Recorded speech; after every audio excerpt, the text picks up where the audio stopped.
Cory Eyring, he's been accused of many things. Some people say that he fakes his material, that he never was broke. Some people say that he's just been sandbagging, pretending to be worse at poker than he is to get into games. And some people just think that he's awful. But how good is he really?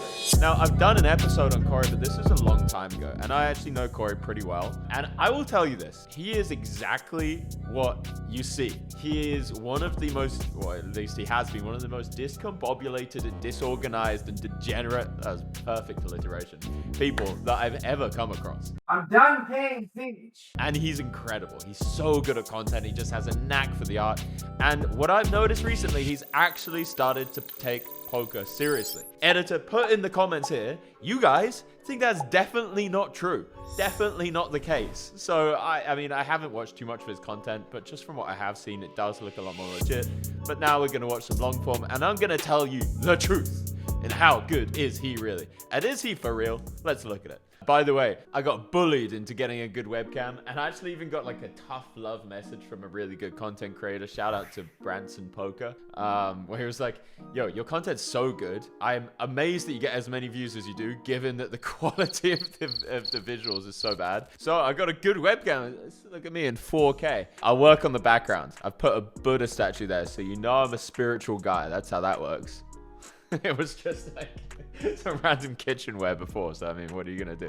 Burn some incense. So this is Cory Eyring's biggest win of his life, and you're gonna be watching me watch this for the first time, and let's see how it goes. I'm calling ambulance for me. This is 30 grand.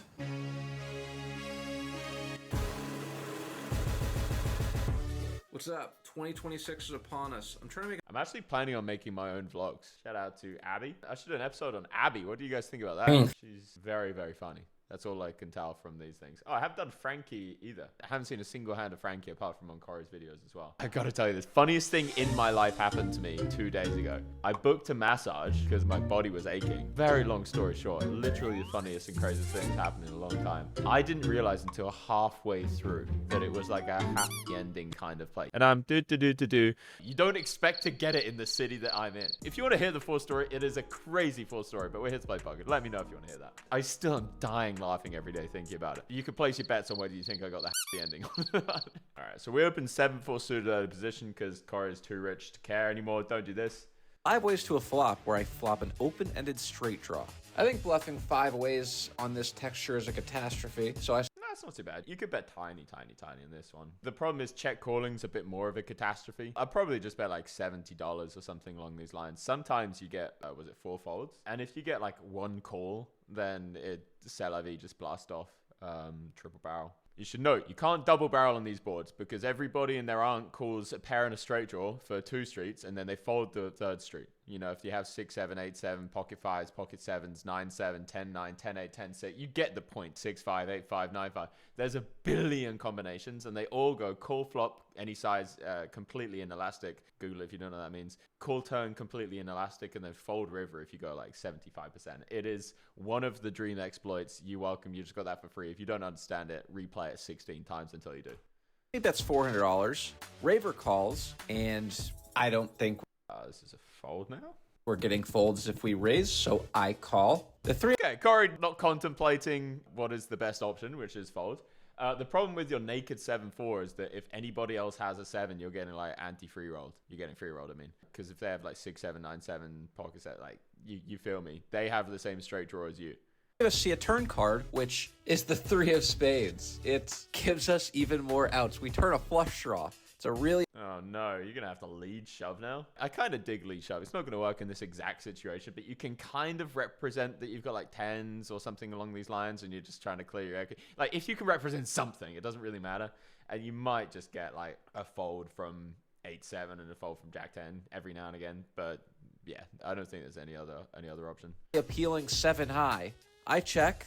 Now sashimi goes Sorry, I've been telling people you've been improving. You did, yeah, all right, so far, every street I've disagreed with. In. Raver goes all in, and I'm not folding. So maybe I should get Cory on a call just to rinse him on this one. All right, this is the hand over, so it goes shove, call, call. You have to call off, so I agree at least with that one. I'm going to give this hand a good 3 out of 10. I was going to go lower, but I rated some of the Rampage hands a 2 out of 10. So, I mean, this isn't like Rampage level of a punt. I get so many people DMing me being like, you're being too nice to Rampage. I'm like, no. You can't ruin a guy. And remember, everybody, he doesn't win it. Everybody here is a winner. Let's hear the post-hand analysis. I couldn't have done it as a cooler. I couldn't have avoided this. Just dial in, stay focused, anything can happen. It's gonna be a long night. Don't know if you dialed in there, my friend. Don't know if you dialed in. A few minutes later, I put on the $100 straddle, and 4 players limp to me. I decide to make it. Let's decide what size we should raise. It's a ridiculously aggressive stream. We should probably go at least 700, probably 800. 1,000. Action folds back to Love it. Frankie, who says, I would put this in for 2K. But fine. Oh, yeah, here's the speech. I would put it in Here's for 2K. the speech. I mean, I Get rid of it. so we pick up a few $100 when the weirdest hand I've played in a while occurs. We're playing 10, 20, 40. This guy opens to 500. Action folds to me, and I have ace-jack offsuit. 500 with 7s is something special. That is a special sauce if ever I've seen it. I got a shadow on me. I don't like it. Now I can see my face so well with this beautiful webcam. You'll notice all the small changes. I've also bought some lights. I haven't set them up yet, though. We'll be working on the shadows. Such a massive, massive raise. I think folding here is actually fine, but we're on the live stream. Yeah, you can't fold in a live stream, unfortunately, but you're meant to fold for sure. Don't really think it's fine. In actuality, it's pretty tight on a televised show. So I make the call, but already not loving it. This is a huge raise. And the only thing that I've seen from this player is him check down a boat versus sashimi about 20. Hi, David. If you want to come join one of my poker games, please reach out. I also would like you to check down a boat against me. I assume you... No, he was out of position. He didn't check down a boat. He tried to trap sashimi. That's fine. That's different than checking down a boat. On a boat versus sashimi about 20 minutes prior. I have no information on this guy. I've never played with him before. What is it with streams and finding attractive Asians? Every single stream, they have a quota to fill. I don't know if they're putting out on Instagram, if they're putting out things you can fill out to join, like forms that you can join, but it's kind of, at this point, it's becoming a meme. Yeah, this just feels like ace queen, ace king, or a big pocket pair. I'm actually not loving my hand or the decision to continue with this hand, but it's just pretty tight to fold 2 Broadway cards in a live stream show. So for these reasons, we go off to a flop, which we don't connect with. I check, and this player checks it back. Okay, hi Dave, I might have to do an episode just on you. This is some next level. See bet your hand, son. Turn card improves us to top. Checking on this turn card is an absolute must. If you're doing anything else, get out of here. Do me a favor, please. Get out of here. Considering we called pre-flop, it's generally a lot better for his range than mine, so I proceed with another check. This is a live tell thing, so buckle up. This is what you do in this spot. You take about 20 seconds. You literally, against a player like this, you look at your hand, look like you're going to fold, and then be like...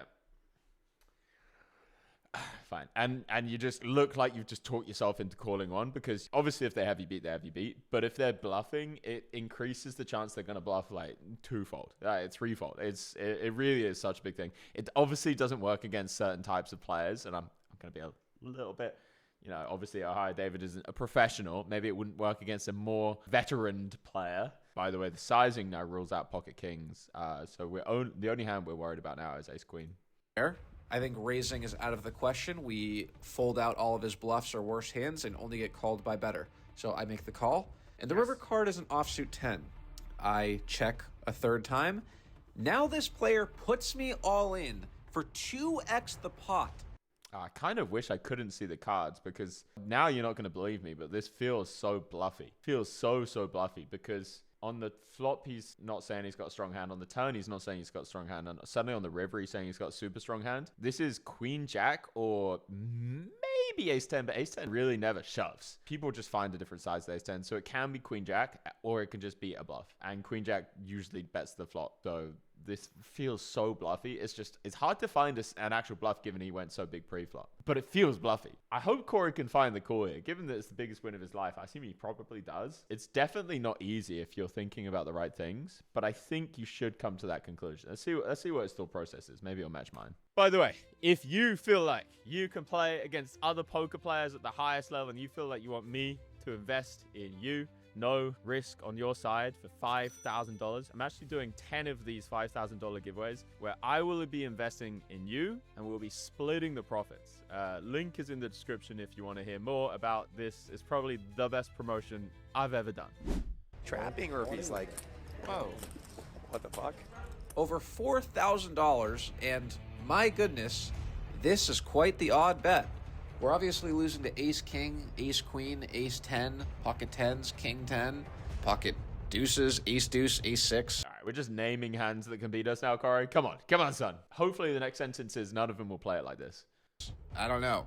What the hell are the bluffs? Missed flush draws, random 2 cards. He's not jamming with a weaker ace than mine. He has to turn like a middling pocket pair into a bluff, but my read here would be that the guy's 7 deuce. Goodness, I just saw this guy checked out a boat. It's really challenging to be bluffing in this spot. But at the same time, wouldn't he bet ace king on the flop with a flush draw? The value doesn't really make as much sense either.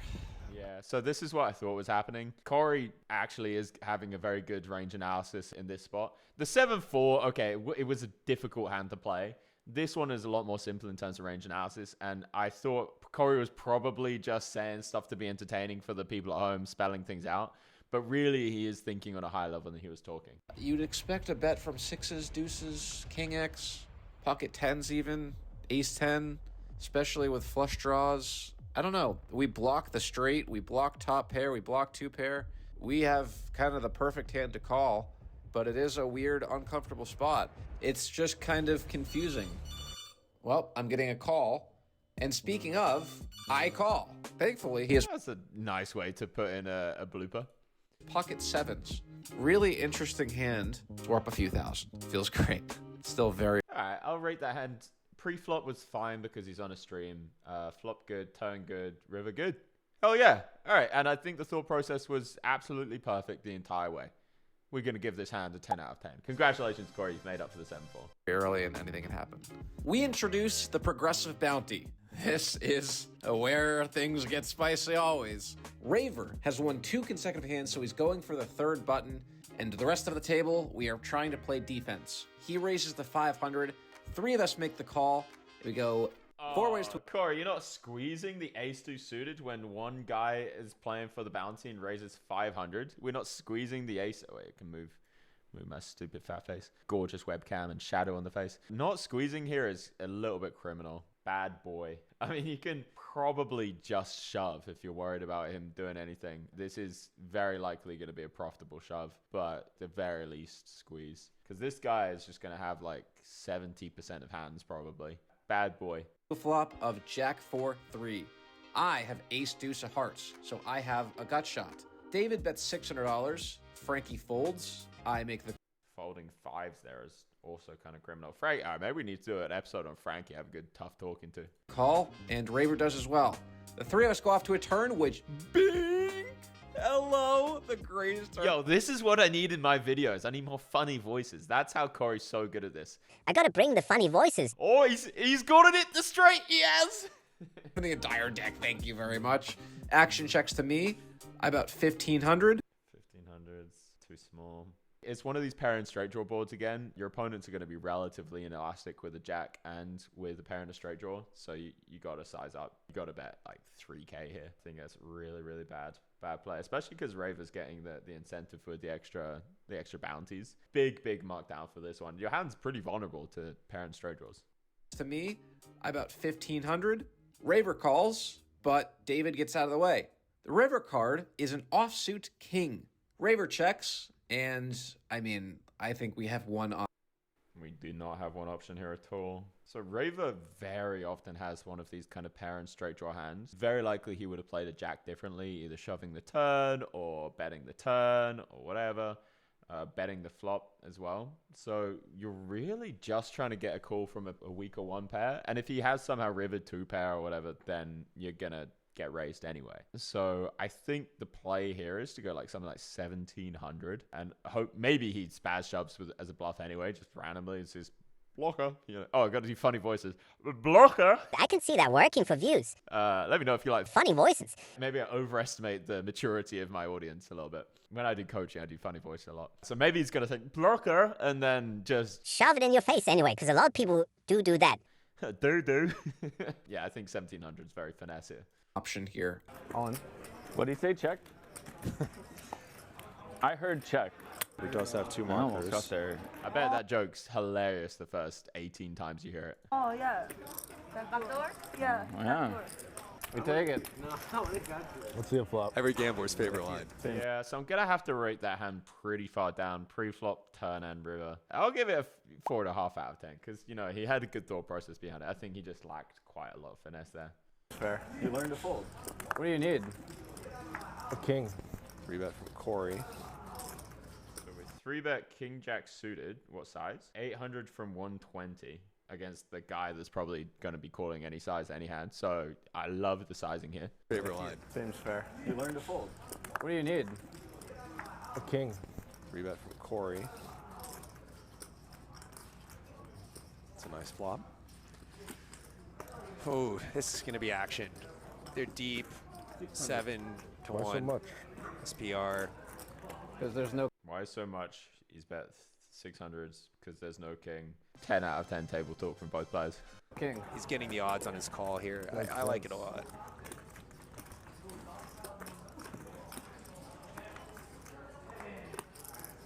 Ooh, a spicy turn. All right, so 3K in the middle. We're getting so many of these pair and straight draw hands. Should we name them again in a funny voice? He could have 7, 8. He could have pocket 8s, pocket 9s, 10, 9. Jack on Jack 8 6 8 6 9. There's so many of these hands again. Very, very inelastic. The question is what size to go. This is where I'd say a weaker player is probably going to get a little bit too scared and go a small size or check. So hopefully we're not going to see that from Cory. Yeah, I think the size is probably going to be like 3K, something along these lines. And if he shoves, you just cry. But he doesn't shove too often. That's not the card he needed. Cory picks up a flush draw. Not the most Cory Eyring. Oh no, son, oh no. comfortable spot for him. No king. Not that he's going anywhere. 600. Especially not. Okay, all right. We got round 2 of being able to get some more value out here. Bet 600 by the sounds of it. So now we can check raise to 3,500. This size. Yeah, this is, I think, a bad sizing. I don't. No. Oh, I thought he raised for a second. I was like, oh, Cory. What are you doing, son? You got a top pair second kicker and a flush draw against a guy that's telling you that he has a weaker hand. Come on. I love Cory so much. He's genuinely one of my heroes at this point for content creation, and he's so funny. So I'm gonna say some nice things before I rip into him a little bit more. But I should roll my sleeves up for this. But Jesus Christ, you're missing out on so much value. So much value if you're doing this stuff. I mean, I can't explain. BBs per 100. If you don't know what that is, you're really new to this channel. Jesus, yeah, son of Zeus. I think at this point you either check back to 10 and hope to show it down, or you really start building a pot and going very polar on the turn. Well, David gets there. Sure does. Welcome to Hustler Casino Live. Oh, you can tell the difference between how his demeanor, how Davis' demeanor was before and after he hit that. Go study that if you didn't notice it, but it's pretty wild. Where no hand is dead. I think you might get this one.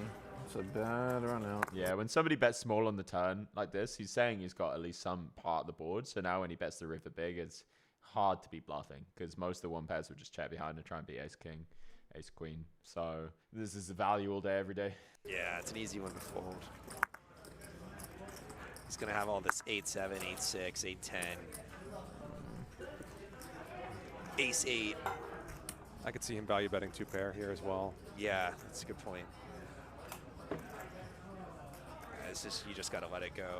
Cory has so few 8x in his range. I think Cory could have. Is that Senor Tilt on the commentary?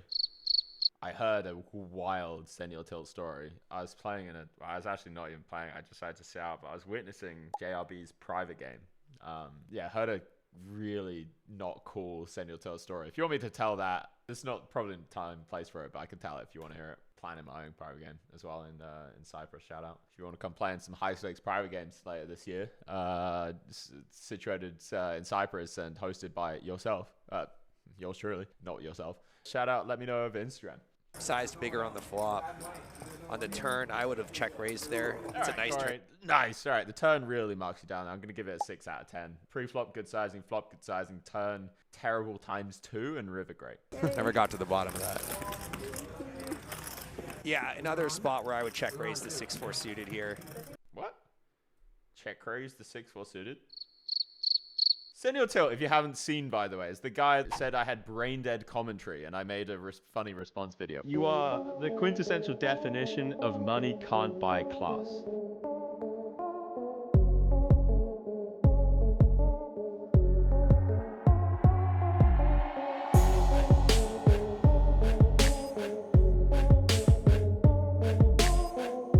I get invited to a lot of private poker games, despite being an incredibly competent player.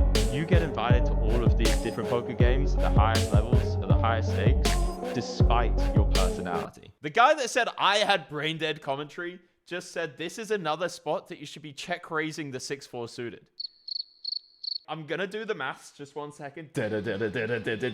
Nope, still can only check raise out position. And it's not even a spot you want to be raising ever. I can't think of a single hand that you want to be raising on this flop. Like literally zero. This is one of those situations where you just don't do it. Maybe the solver finds like a tiny percentage of small amount of hands that end up doing it. But this is in practice and probably in GTO, not going to be the time to do it. Now who's brain dead, son? Jesus. Yeah, another spot where I would check raise the 6-4 suited here. I mean, at least. This is like me watching I'm not saying these guys are masters, but like me watching chess and watching like, you know, some national masters play and being like, you know, I just really disagree with the way that they played that. I would have moved the bishop to G1. Genuinely, you can't. I'm like, frickin' G1, mate. What if bishops belong on G1? I don't know what you're talking about. That's Senor Tilt in this commentary booth. Some amount. And it's funny because it plays so well, right? You're going to get the kings to fold. Or This is like... This is a meme of like Twitch chat pros. YouTube seems to be a lot more refined, gentlemanly these days. But it's like when you can see the other person's hands, all you want to do is like, why don't you just do the exact perfect thing against your opponent's exact hand? If you know what hand he has, then it's a lot easier to play. But given that we don't know that he has kings, it would be atrocious. at least, you know, you're going to continue on any heart turn, any 3-5 turn, and play offense against hands like kings, queens, pocket jacks. If you want to do 300, somehow I got down. Even in a 3-bet pot, you're going to raise the 6-4 hand. No choice. Yeah. David is the best. Yeah, I think so. Why not? Because you're deep, right? You were deep on the flop. No, you're not deep at all. the guy's pretty short. You're gonna have hands like I didn't want to play it because I didn't 4 or want to 5 suited, 5, 6. I don't need to do funny voices when I have Senor Tilt commentating. This is perfect. Suited. I'm rooting for black. He's gonna expect that, but you're also gonna have the pocket 6s and pocket 2s. I don't know who's commentating this, but it makes no sense to raise with my hand or any strong hands for that matter. I'm in position, and this board's so dry and disconnected. Get him, Cory! When we have sets and strong ace-x, we just want to let our opponent value own himself or hang himself. We are in position. There's no reason to raise here. Raising puts pressure on this guy's specific holding, which is easy to know when you can see all the hole cards, but we're playing against this guy's range of hands. I don't know if he has kings, ace king, king queen, whatever. There's no need to bloat a pot in position with second pair when, number one, we could just easily have the best hand, and raising folds out all of his bluffs, so it ensures that we only get called by better. Why are we turning our hand into a bluff? Makes no sense. We have worse hands to turn into a bluff, like 10-9 or 9-8, stuff of this nature, just air balls with backdoor diamond draws or straight draws, stuff like that. Again, you're probably just floating if you have 7-8 diamonds.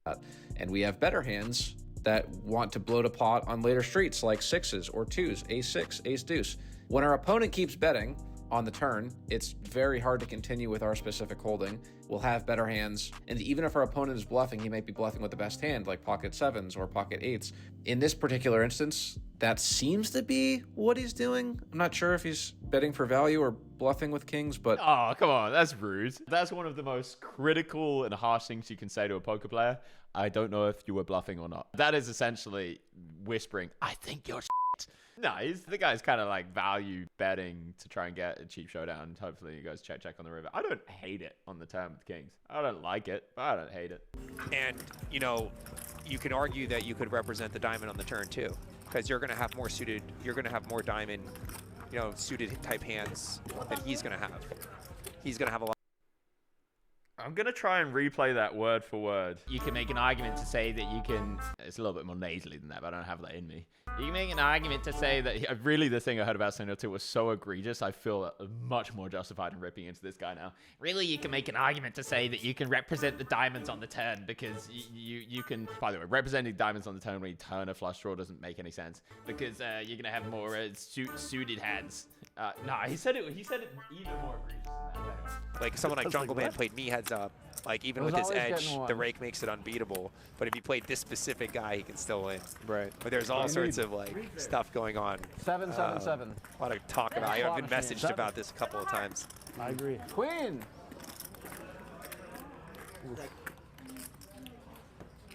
That sounds frustrating.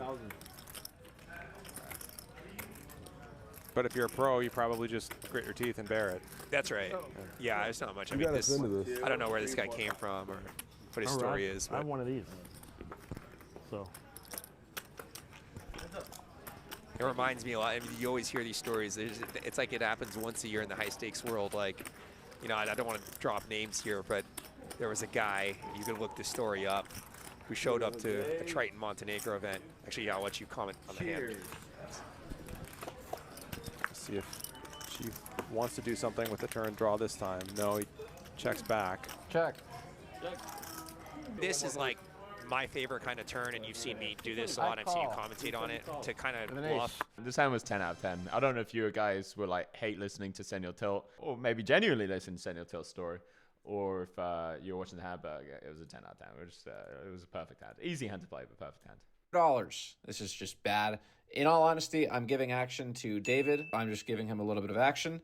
But shout out to this. I think that if you're going to be giving action in a YouTube stream, this is the way to do it. First of all, it is nice to give action back to people. Second of all, people remember that you played the 10-5. Instead of doing the kind of like Brad Owen thing of like loosening your range by 10%, I think it's much better to play like good poker and then every now and again just have like a 7 deuce because people remember it. It gets clipped. Like it makes the other guy feel good if he stacks you and stuff like that. If you're just playing a little bit looser to give action, I don't think it's really making too much of a difference. things go south when Raver cold calls. David calls as well. So the three of us go off to a flop. Big old nothing burger. However, when action checks to me, I think we can get away with a cheap bluff. I think these guys are You should bet something like 300 here. going to whiff quite often on this texture as well. If I'm Cory here, I'm definitely going for this. Yeah. If the other 7 It's like you got 10 high, dude. like, oh, 7 high. Start bluffing. Yeah, of course, the guy that can see the cards and plays exactly perfectly against the other people's cards would bluff when the other two miss. Mr. Commentator and I, we have found common ground. We have 10 high, let's bet. It's not the reason Does Cory really not know who that is? we're betting, but whatever. Might actually work. Well, you're going to hear from someone real fast if they have a spade. Yeah, easy. It doesn't make any sense. How can you call me brain dead when you don't know the first thing? I'm going to roll up my sleeve for this one. Senor Tilt, how can you call my commentary brain dead when you don't know the first thing about poker? It's not that we're on just like, I'm here and you're here. It's like, I'm here. I'm a professional poker player. You are below most of the people in the Twitch chat. For real. What do you mean you'd hear from somebody when they have a spade? What is that? What could that possibly mean? Which spade? How would you hear it? Did they call? Would they raise? Some spades would just fold in the flop. It depends which spade they... Oh my goodness. We win 2 hands in a row and set ourselves up to win the progressive bounty game. If you win 3 hands in a row, you get $300 from every player. 4 hands, $400. 5 hands, $500. It's a sick incentive to win hands consecutively, and we have put... Oh yeah, that makes it pretty big actually. 300 per player. Let's say it's 8-handed. So 300 times 7, 2100 on a 20-40 game is a lot. Put ourselves in a position to do just that.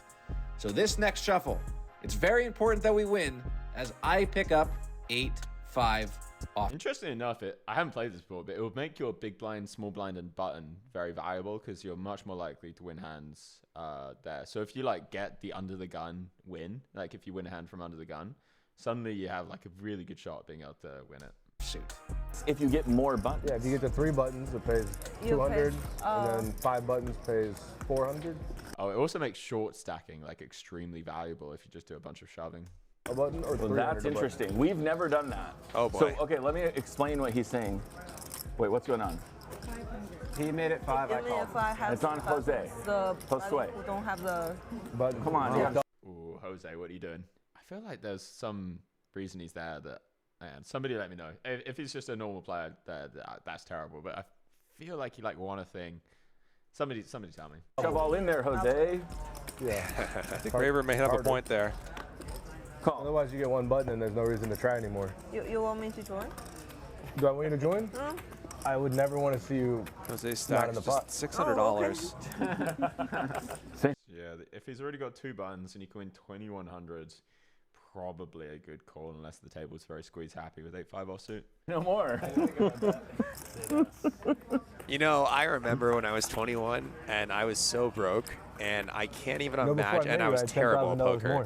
I can't even imagine. It's strange they're using the past tense there. I was terrible at poker, he says. That's interesting use of the past tense. Imagine what sitting at a table like this would feel like with guys with $10,000-$20,000 in front of them. Ooh, Cory Eyring. Here you probably have to use the button thing to your advantage and bet something like 2.5K. Not to mention with the fact that it's on camera. On camera, yeah, all your friends are watching. Yeah. I really don't like the sizing because there's an extra 2,100 in the middle for you. So there's 4,200 in the middle. You're betting 1,000, giving it a chance for somebody to outdraw you. Like if somebody just has 9, 10, 9, 6, 7, 9, 7, not 9, 7 dimes, it's just like 9, 7 offsuit. You're just giving him such good odds to try and outdraw you, or just like a normal flush draw. And there could be 2 people with that, and you're just giving them an insanely good price. Mention with the fact that it's on camera. On camera, yeah, all your friends are watching. Yeah. No, I get it. It's not easy. 3,000. And I actually, you know, like he obviously doesn't. That was a very zesty 3,000. I like it. There's a lot of stuff in the game that he clearly doesn't understand yet, but I just like I like that he's waiting for a spot and going for it. I think it's totally fine. It's not the best strategy, but it's far from the worst. Yo, who is Senor Tilt saying that somebody doesn't understand a lot of spots in the game? Who is he talking about? I need to know. Knowing him, it's probably Phil Ivey or something. So these 2 hands are on a collision course. Monster draw for Raver. All in. Cory moves all in with bottom pair, or bottom 2, excuse me. When you don't get snapped here, you're up against a jack so often. Like so often. If he's not snap fold or snap called, he's got just like queen jack really often. Obviously, it's just a guy that doesn't know mathematics, but shout out to the tank with the straight flush draw. Spot. Danger. It's such a good spot if you're Cory, because now you got. He's, you know, Raver's wondering, am I up against a better flush draw? Yeah, if you're against ace-5 of diamonds or something here, it's yeah, you're kind of a disaster. Dead. Right. You're definitely not stone dead, Senor. Maybe we should rate Senor Tilt's commentary at the same time. This is a 2 out of 10 commentary. Standard is as standard does. You're not stone dead if you have 9-7 of diamonds against ace-5 of diamonds. Stone dead means you have 0%. All right. There's the call. $29,000. Oh, that's good.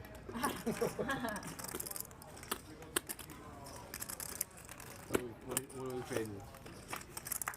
Running it once. They're doing it once. Jesus. As always, I have 4. is no help for Raver. I wish they let you peel the River Baccarat style here. Oof, clean run out. You win. Cory, Eyring wins a huge one. All right, the 8-5 offsuit. Good call pre-flop, probably. Bad sizing on the flop, and everything else fine. I'll give it a 7 out of 10. Not bad, not bad. It's me, you definitely would have won. What's the penalty? 300? 300. 3, 4, 5? Senor Tilt make it about himself. Very nice. Yeah, so Cory's going to win the bounty game as well. So now he's up 25 grand all of a sudden. Wait, that's everything? Wait, what about that? That too?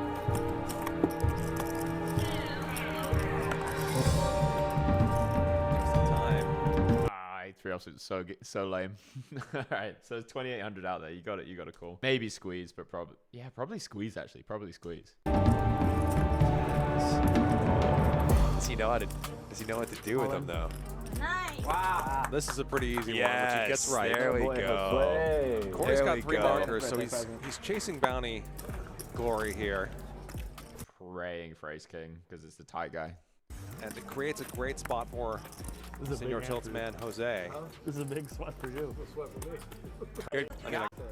Oh my.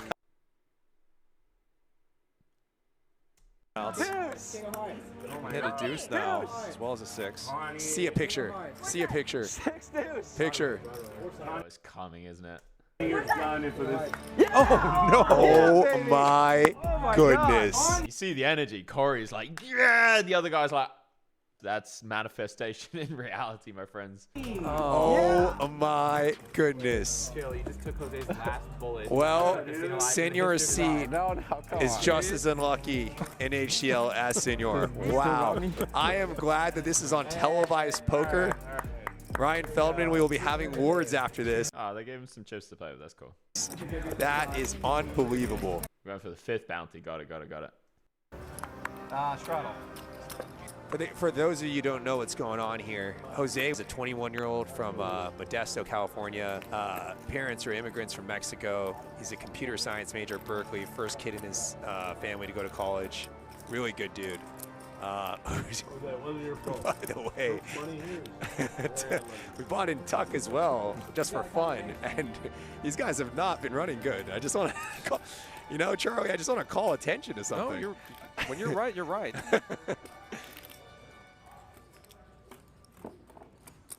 Well, Jose no longer has that $5,000. Yeah, I don't know about the 2,500 bet. How much in the middle now? Let's say it's 3,500. I don't think this is okay. Maybe that's small. Fold to a shove. But your hand could just be probably just a check on the flop. From Senor Tilt, but he is going to get some more chips from Ohio David and from Prince Shove, which is awesome. So he's still in the game. You earned this one. Despite that rather ridiculous one. Yeah, that's good. Cory going for the 9-deuce offsuit now. All right. And some chirping chips. It's Chief sipping on over there. I don't wish Sashimi had that hand. Lucky and pretty good. Yeah, the fact. All right. Let's try and not lose everything. This check through work out very nicely. I meant to bet 6. For Prince Shove. Not a bad bet from Chief. Shove should probably just call here. This is such a nice spot to raise. Cory should probably raise. Probably, maybe. It's close between call and raise here. Can't hate either. Here, you're just missing an opportunity. You're going to get called by a 5. You're going to get called by a 2.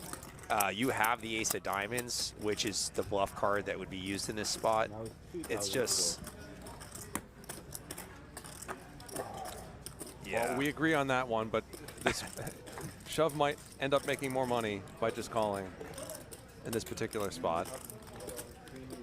Cory's never folding. Not the worst commentary from Senor Tilt. Could be worse. I'll rate this one a 6 out of 10. I actually think Chief might even call here. Chief's got a draw to the full house. He's open-ended. I mean, we can see the cards, but you just couldn't. I mean, you could even. What the hell? This is a new Senor Tilt. Suddenly out of nowhere, he's been rebirthed and reborn. He's making some sense. I mean, anything but fold's the right option. Okay, I spoke too soon. You've got to think Shove's capped, because he just calls. Yeah, that's an incredible fold that I'm not capable of making. Okay, yeah, we're back down to the. we're wallowing with the lowly pigs at the moment. Not that pigs are lowly, but you know what I'm saying. Yeah, I think I could fold to Cory there. To be honest, I know nothing about. I can tell from his tone. He's had a little bit. He's had enough, I think, of Senor Tilt. So here's what we're putting our opponent on. This is how you do poker, ladies and gentlemen. You have to ask yourself 2 questions. What is your opponent's range? I'm going to keep saying it until it's like I get so many people messaging me now being like, thank God you've said this so many times because now when I'm playing poker, I actually think about the hand. So I'm going to keep saying it. You have to ask yourself, what is your opponent's range and what are you going to do about it? That's it. That's poker. So you have to ask yourself, what is Prince Shove's range here? Well, he's going to have a bunch of 5x, 5-4, ace-5, hands like that. He can have some slow played hands. Like, it's rare, but he can have some boats. More likely a boat than a straight, because straights are more likely to raise because they don't have the board as locked up. And then there's going to be some like king X of diamonds, so like king queen of diamonds, king jack of diamonds, hands like that as well. And so really we just have to think, what are we going to try and get called by? I think you probably just go something like 2/3 and just hope that you get hero by a 5, because he's got a 5 much more often than he's got a king. So hopes that he puts you on a bluff, something along those lines. Depends on the player. It's an intuition spot. And then when he raises, you obviously get out there. Certainly capable of making moves. But my default would be to assume that when he raises, it means something. Cory's trying to figure out sizing here. I would be going pot minimum here. He's going to go more like half, a little bit more. I don't like it. I guess I don't like it. you're giving yourself a chance to fold here if he jams on you. Let's. Oh, he does get shoved on. Damn, lucky Cory, man. Lucky Cory. I like the hand from Cory all around. I don't know what happened pre-flop. I guess he just called out the straddle. Turn sizing, I think, was very good. I think very instructive, actually. Turn sizing, not going too big, making sure he still calls all of his like 5x and hands like that. And then river sizing, I also really liked. I guess I'll give this hand like an 8.5 out of 10. It could be 10 out of 10. It's just hard to know what happened pre-flop, whether it was justified or whether he's doing it for the stream. You know what? I'm feeling generous. Let's give Cory a 10 out of 10 for this hand. Call. Oh my god. Yikes. No. Oh, and then not reacting when you see the ace-4. That is some high-level stuff. Look at that. Let's Call. Oh my god. Yikes. No. Yeah, the single blink, no facial reaction. What a pro, not making the other guy feel weird or bad about it. Nice flop. Yeah. Holy shit. Wow. What the Oh my god. I like this Prince Shove guy. He's dressing like Aladdin, one of my favorite Disney characters of all time. I can show you the world. Just keep watching. Okay, we've got set of queens over pair on the bottom board, which actually is pretty relevant if you're playing like, you know, if somebody has a set of 10s with a 9 or something. And if somebody has like Jack 5, then it's also pretty relevant. You have outs against it. So pretty nutted hand. Potting makes some sense. Calls with king, queen of spades, 9-7. This is not a call. Just so you guys know, that is a fold. Nice draw on the bottom. Heads up.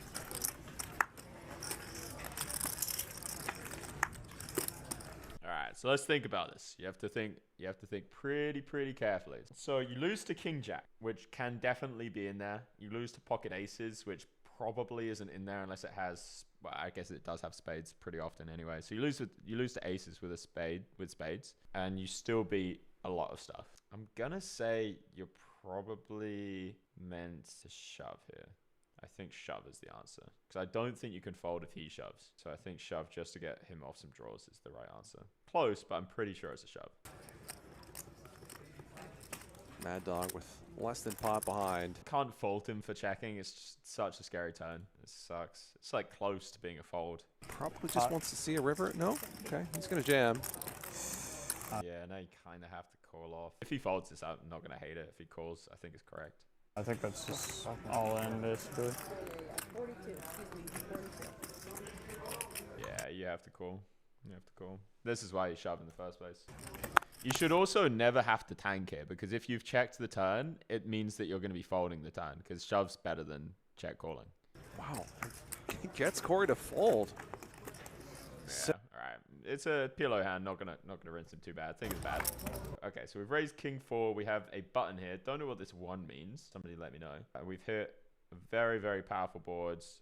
Gonna have to continuation bet. Probably like, here's what you do. You just ask yourself, what would a queen call? And then bet that, essentially. Because ace jack, ace 10 with the backdoor flush will probably call anyway. A queen will call, a king will call, and then just size up on turns. So I'll probably go something like 1100. Not much for his opponents. Frankie actually calls with some backdoors, but the turn does not open any of those. Cory bets 2/3. Oh, we got the 7 deuce game. Definitely 4-bet. 100% 4-bet. If you fold it, I don't care what's plus EV. If you fold 7 deuce while the 7 deuce game is on, Do me a favor, please. get out of my stream. $100 for each player. Oh, it's not that much. It's really not that much. It's probably close to being a fold. Oh no. The game's playing so big for a 2040. I think they should have a larger bounty for 7 deuce. $7,000 in the pot, or near it. Pretty good flop when you got 7 deuce. You can't ask for much better. Both players miss. And Cory has an opportunity here. About a quarter pot. Yeah, so you have to be putting Frankie on a range. He's going to have a bunch of ace highs. He's going to have a bunch of pairs. He's going to have some like queen jack suited, 7-8 suited, hands like that. This is a spot where you have to find a way to either double or triple barrel. Cory's going to size that he's telling us, the viewers at home, that he is definitely going to be double barreling at least. Or maybe checking back down and betting river. But something, because if you're going for a one and done, you'd go bigger. Frankie isn't folding yet. $10,000 now. And Cory actually picks up some X. All right, just thinking about this. Our opponent's range is going to be a bunch of pairs. So like 7s, 8s. People love squeezing these hands. Maybe Frankie doesn't. Don't know how he plays. He's going to have some 10x. He's going to have some just like king, queen of hearts, king, queen of spades. Hands like that, queen, jack of spades. Probably pure ace, king, ace, queen, given how deep they are. So like 32 combos of ace, king, and ace, queen. It's a purely Badoogie rainbow board. So I don't have to worry about flush draws. I can see arguments for a few things. I can see an argument for tripling off here. I can see an argument for checking and playing pretty spicy on rivers. And I could see an argument for double barreling and giving up the river. Let's see what Cory does, then I'll think about it more. That's what you need to be doing when you're playing poker. You can't just be like, it's obviously this because the solver says this. Sorry, I got to do more funny voices.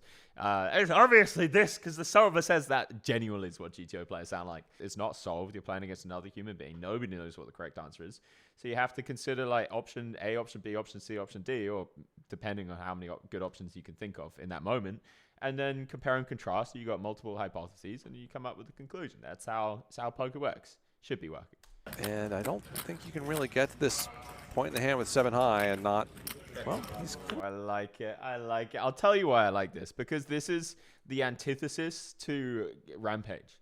Rampage, if you saw my last episode, he is the physical embodiment of caveman poker. He sees hand, he bets hand. And this is like the obvious spot to just double barrel and just bet like 6K without really thinking. The fact that he checked, I don't know if it's best, but it shows that he's really thinking about the hand. And he's obviously conjuring up some plans on the turn. Cory's not the kind of player who's going to pussy out just because it's a big pot and not go for it. This is the dream spot to double barrel, and he knows it. But he's actually going for a creative way to try and win the hand. Please don't make me eat my words, Cory, and just fold the river if Frankie... I guess Frankie isn't going to bet. But please don't make me eat my words and just give up. Check it back. And it'll be interesting to see if he's going to bluff this. Oh, the 10 sucks. 10's one of the worst cards you can find. It does mean that Frankie's going to turn his hand relatively face up because if he has something like 7s, 8s, 9s, he's probably going to block bet. If he has a 10, he's probably going to bet pretty big to try and get calls from ace king. Both of them. And then if he checks, he's almost always just got ace high or probably just ace high. I think king high bluff. So yeah, just ace high if he checks. He could maybe... It's much more interesting to think what would happen if Frankie were to bet like a block size and if you can get away with shoving. This is the plan. Okay, so now we need to be thinking what size. So Frankie really, in my opinion, only has ace high here when he does this. Maybe every now and again has some like small pair, like 6, 7. 6, 7, 6, 7, 6, 7. But I think it's almost always ace high. Let's see what Cory does.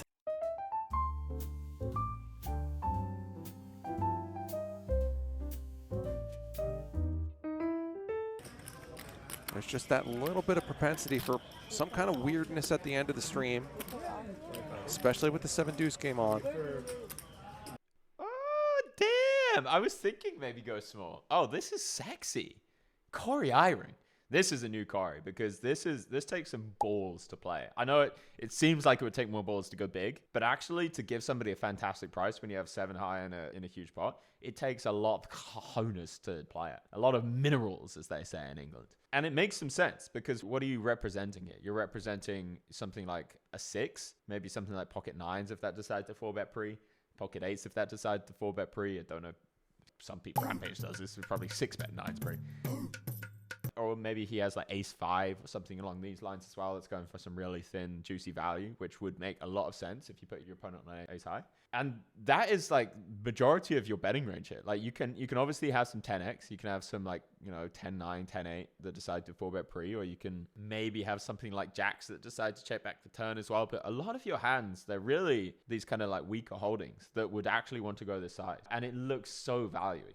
Actually, there's a guy called Philip Suki who used to play, I don't know if he still does, he used to play in the Victoria Casino.